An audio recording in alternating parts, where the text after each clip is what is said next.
15 miles east of St. Louis is Richland Creek.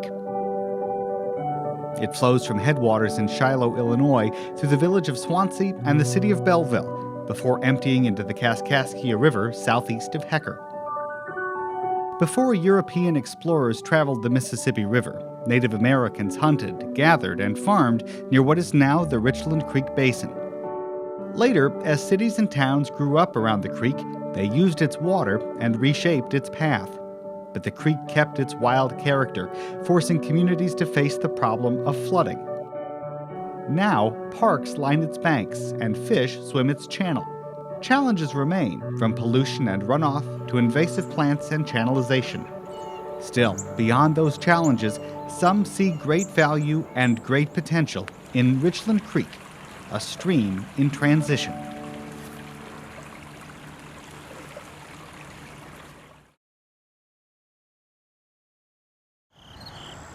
Richland Creek begins here at Three Springs Park in Shiloh. The creek here is narrow, but it's still home to plenty of plants and animals. Three Springs is the first of several parks along the creek, and Shiloh's mayor says it's a popular one. There's many communities around Southern Illinois that come to the park to enjoy the amenities that we have here: fishing, walking trails, baseball. Mayor Robert Weilminster says parks matter. Green space is a huge amenity, and it's very desirable. Many people love bike trails and parks with large green spaces. Residents, businesses love green space. It entices them to come, shop, live, and enjoy the area. Beyond the playgrounds and ball diamonds, there's another feature here, one that's important to the health of the creek. So we got the willows, we got cottonwood saplings coming up.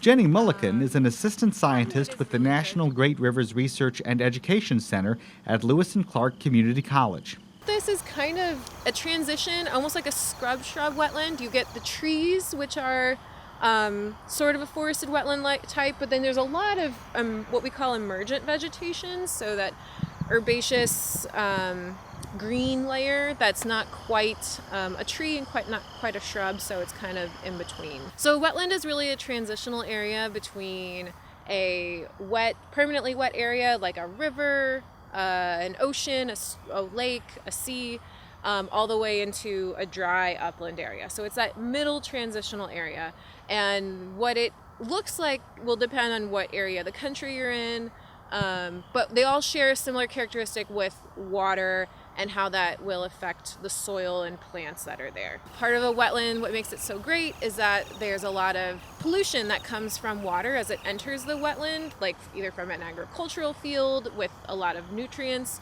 or runoff from roads or things like pollution like that. So as it enters the wetland, that water kind of sits there for long enough where those pollutants can kind of get sucked into the soil of the wetland and get kind of trapped there. So they're not continuing on in the water life cycle, they're staying in the wetlands, and that kind of helps purify the water. Wetlands are really productive ecosystems.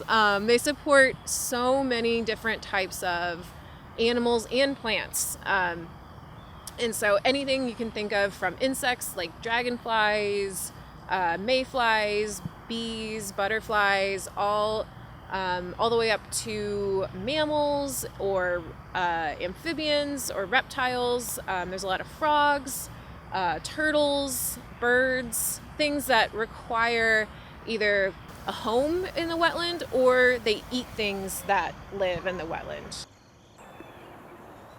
From Three Springs Park, Richland Creek travels west from Shiloh into Swansea.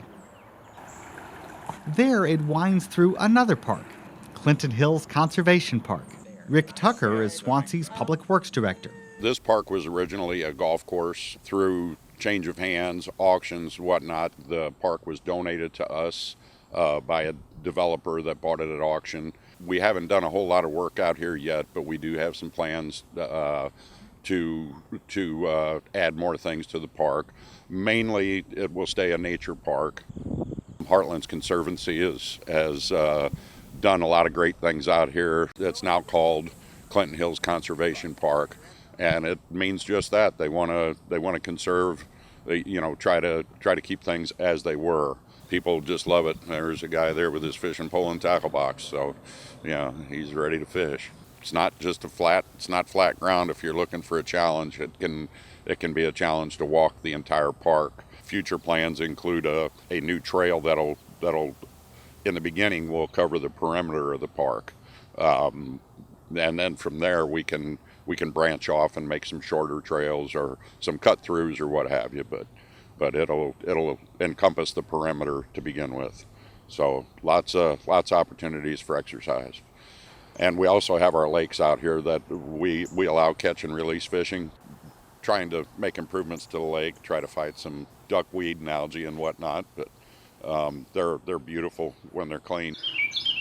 Experts say this landscape helps protect the creek by offering what's called a riparian buffer zone, an area of vegetation that helps protect a body of water. So this is kind of a riparian buffer right here. We have Ben Lubinsky is a streams and fisheries biologist for the Illinois Department of Natural Resources. Urban streams are really affected by the size of the urban area around it, especially when you have big areas like this area in Swansea, Belleville. We have a lot of impervious surfaces like parking lots, roads, rooftops, where water can't penetrate into the soil. So it runs into the streams very fast, rapidly, and quickly. And that water carries things with it like oil from cars or brake material, metals, dog feces, things like excess nitrogen from lawn fertilizers and things like that flow into the streams. And that can be, it can be a big stressor on a stream. Riparian zones and stream buffer zones and wetlands too kind of act like a sponge to soak up some of those excess nutrients and things like that. Riparian buffer zones are really important in urban areas. So buffer zones are typically vegetated areas with trees and grasses, native grasses like what we have here. Those areas help to filter nutrients and pollutants that might be trying to enter the stream through excess runoff during heavy rain events and things like that. Lubinsky says many of the plants in this buffer zone are native to the area, and that can make a big difference. Native plants like this have really deep root systems, and they're really good at helping stabilize the bank, helping stabilize the soil, so you have less and less excess soil sediment entering the stream. But there are other plants growing along the creek too, plants that aren't native to Illinois and that can choke out native plants and trees. Invasive species are definitely a problem across all ecosystems, not just streams or wetlands, across all cities. It's everywhere. Bush honeysuckle is a particularly hard one to get rid of. But a lot of people do a lot of good work in trying to eradicate it where they can. Like I said, it doesn't really respond to mowing, or it kind of responds to fire, but just cutting it and dabbing it seems to be the preferred method, at least in the St. Louis region. That process involves cutting the woody trunks and treating them with an herbicide. Basically, a Roundup derivative is the herbicide. The Missouri Botanical Garden has great resources on what that thing is. Yeah, you just go around, it's like a little paint dabber. You just dab it and you move on to the next one, and there's more honeysuckle to go around, so you'll never be done with doing that. From Clinton Hills, the creek flows southwest. A growing network of bike paths runs alongside. Just across the street from here, they have the new bike trail that they're finishing up now.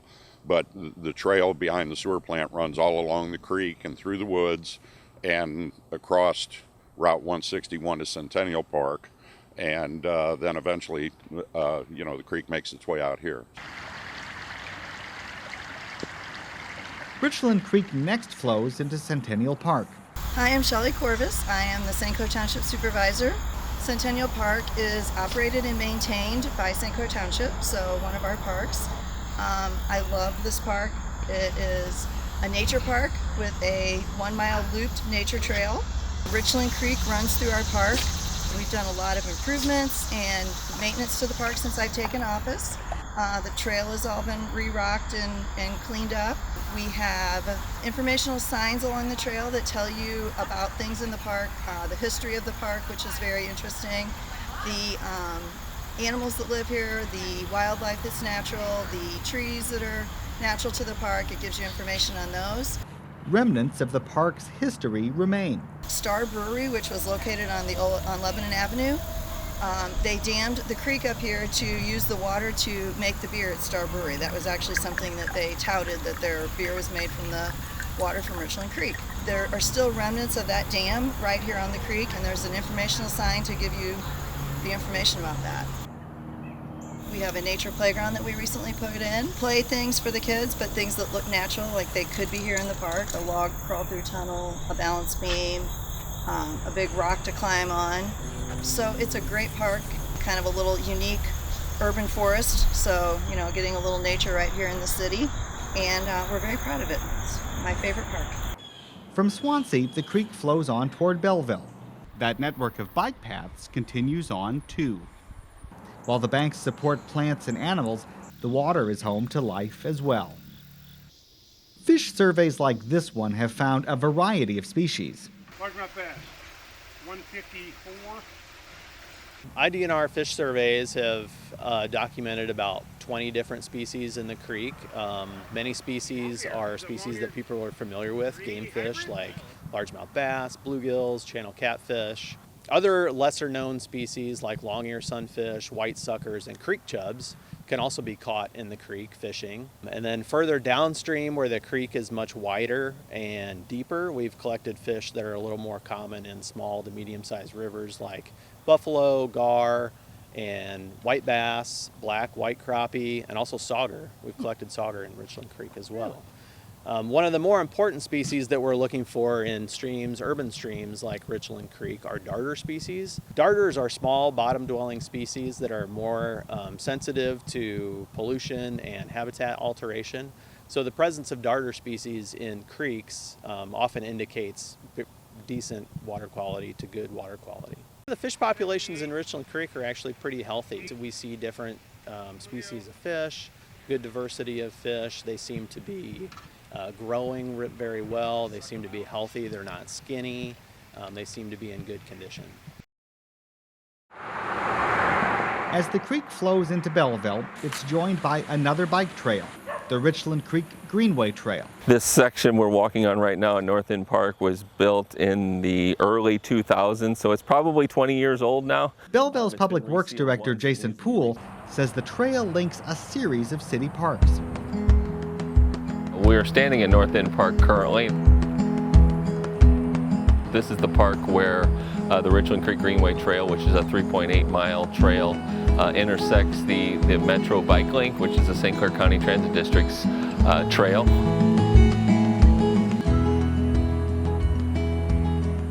It starts here at North End Park at, I call it the T, and it moves here all the way to Southside Park, which is on South 6th Street, and it terminates currently at Cleveland Avenue, West Cleveland. North End Park, we have a multi-purpose facility. There are rugby goals there now. Rugby team can use it. We also have soccer teams that can practice there. We also have a playground here is what we have in North End Park. From there we go to, we call it North Gateway Municipal Entrance Park. That has a pond feature, welcome to Belleville sign, and then on the other side of that park we have Skateboard Park, which adjoins that. That's a urban skate park area.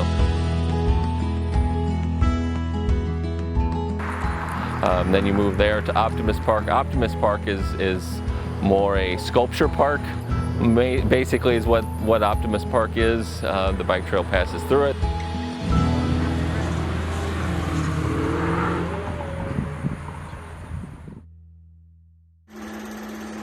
Belleville established some of that parkland as a response to one of the hazards of urban creeks. A lot of this Richland Creek Greenway was flood buyout property.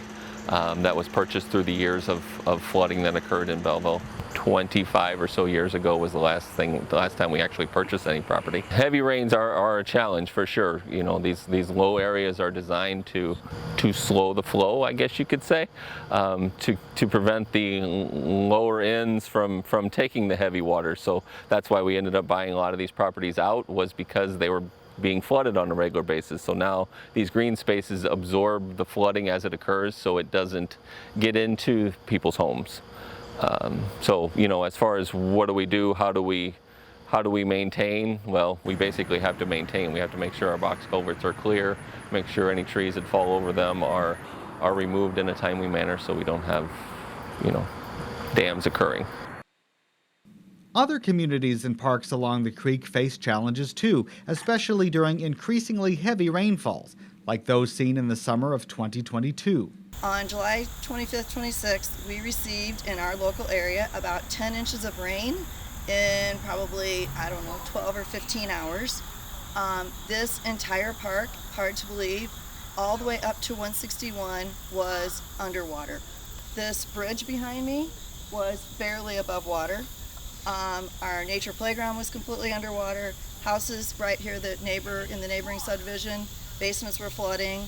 It was the highest water that any of my staff, who some have been here 20 plus years, have ever seen. It was unbelievable. So probably just, I guess, a lesson in how quickly these things can happen. Rick Tucker in Swansea says the village has taken steps to make sure filling sewers don't put creeks and ditches at risk. So we have a sewer lining program that we do every year, and it's based on the amount of money we have as far as how many lines we can, or how many sewer lines we can reline, and that eliminates, or at least cuts way back on infiltration into the sanitary sewer system. We're pretty fortunate as far as our sanitary lines go. We've taken steps every year to maintain our lines and prevent any type of overflows into the creek or into ditches. There again, we're not close enough on the south end to the creek. It would take a lot of water and a lot of sewage to overflow to actually make it all the way to the main body of the creek. Still, scientists say heavy rains can be especially tricky in urban creeks that have been pushed into designated channels for generations. Channelization, it seemed like a good idea, right? We'll make a dedicated channel for this stream, and that's where it'll be, and we've made space for it. But in reality, channelization really causes a disconnect between the stream and its floodplain, and so in times of flash floods or even just an increase in precipitation, you're getting flashier streams. So the water's moving really quickly through that channelization. The floodplain isn't able to absorb a lot of that water because there is that disconnect. Here, Jenny Mulliken says wetlands can help. Wetlands are a great flood storage area. They're able to not only store a lot of water that would normally get run off into the floodplain or into stormwater drain, so they store that, but they also slow it down. So it's not running as quickly through those areas, so you're not getting flashy floods and you're not getting banks overtopped or something. It's protecting those areas that we live in or we love to recreate in from floods as much. Further along Richland Creek is Belleville's Huff Park. One of our larger pavilions is at Huff Park. We have a lot of pavilion rentals there. Franklin School Day Camp has utilized that in the summer. It used to be the home of our school picnics for District 118, as well as the Labor Day picnic is there every year for many, many years. Jason Poole says those park spaces serve an important purpose. Green space and park settings are very important to quality of life in Belleville, and that's important to the city. For the residents of Belleville to be able to go and have some place to enjoy nature. And water is a calming effect for people. Still, there are challenges, from litter to invasive species. Ideally we would be clearing off Big Creek banks, you could say. This bush honeysuckle standing here is an invasive exotic species, but it does a good job of holding the bank also. So it's a double-edged sword. If you go removing a bunch of stuff and start adding riprap, or you start adding spraying or anything, you definitely don't want any erosion to. We don't want to speed up the forces of Mother Nature. So, ideally we would be clearing areas, and we try to do that through the winter. Our parks maintenance staff tries to do some clearing every year. As with everything, staffing issues are always a problem for us. So we definitely we try to continue to clear off areas. As the creek winds through Belleville, it runs through more parks. From Huff Park, the creek flows south, then west. And then you travel to Rotary Park, which Rotary features our currently only dog park in Belleville. It is a membership-based park. It's one of the largest dog parks in the area. Pretty proud of that facility. We have a few hundred active members at that park, so it's a well-used area. Finally, the creek flows past Southside Park before flowing out of the city.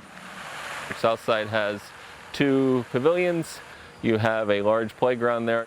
You have a pond for fishing, as well as a softball field, and that park had a major renovation done about 6 years ago, I believe, if I remember correctly. You do see waterfowl that uses this creek quite a bit, whether it be mallards, wood ducks, teal. You have a variety of ducks that utilize the creek. Of course, others use the creek too, including anglers like Mike Quirin. They were fishing the creek when I was a kid. As a kid growing up in Belleville in the 1960s, we had a lot more freedom to roam. And you know that, every wooden train trestle we'd climb, or any pond we'd catch crawdads in, or a puddle with pollywogs in, or any chunk of woods we'd be interested in. In recent years, Mike has worked to draw more attention to Richland Creek, its biodiversity, its parks, and its potential. It comes from my hobby, fishing. And I fished a lot of streams in Missouri and the Driftless area and other areas in the Midwest. And what I was leading into was that people needed to enjoy what they had in these parks that ran along the creek. I mean, people knew they were there. Most of these parks are not new. They existed. Three Springs happens to be a fairly new park, but most of them had been along the creek for years. But when you would go down and look at them, I don't think people realized what they had. To change that, Mike began the Richland Creek Improvement Association. So I created a Facebook page, and after I created that, I started going out to the creek, different parks, and just posting pictures on it. The more pictures I posted, the more people became interested in the site. And when I seen that, I thought, well, I'll just keep going. I had no other ideas other than that. And Mike did something else. He created a scavenger hunt at parks along the creek. We hide token paddles that'll have a number on them, and then on the back it has a phone number they can call. So if they find these in the park, the matching paddle with the matching number, you get that paddle. The third Sunday in May, I believe this year it's the 21st, we will hide the paddles and you'll be able to start looking for them. Once you find them, you turn in the paddle or call the number, the little paddle, and call the number, and you get your paddle. And not only that, it gets more and more people to come into the park and participate and see the park, see what's around and what can be done, meet people, whatever, in the park. So the whole idea of this whole event is to get people into the parks, using the parks that line Richland Creek. As Mike makes his push to bring the creek more attention and care, experts say there are steps anyone can take to support this body of water. In urban areas, people can really make a difference with water quality because most of the land in a city is privately owned, right? It's our backyards, our front yards. So we can really start improving water quality by limiting our fertilizer and our pesticide use. Really spot treating it, like that honeysuckle, it's a really aggressive plant, but we're spot treating it. We're not broadcasting the fertilizer or the pesticides across the lawn. So starting there is great. Planting more native plants really helps because native plants don't require a lot of excess water. They don't require a lot of excess fertilizer, really any fertilizer that'll actually hurt them. So native plants, and they also can sometimes uptake some of those heavy metals or pollutants that we would normally have run off into the stream. And then the last thing you could do is plant a rain garden, and that will help slow down the water before it enters a stream and also kind of mimic the wetlands water filtering capabilities. When we do events for the public and they're wanting to know what they can do, it's one thing that they can do is go use the parks, go use the city parks and things, and go walk, go hike, go fishing. Because if you do that and you enjoy it, it usually makes you want to protect it and preserve it. They say steps like those can mean a better future for this urban stream in transition.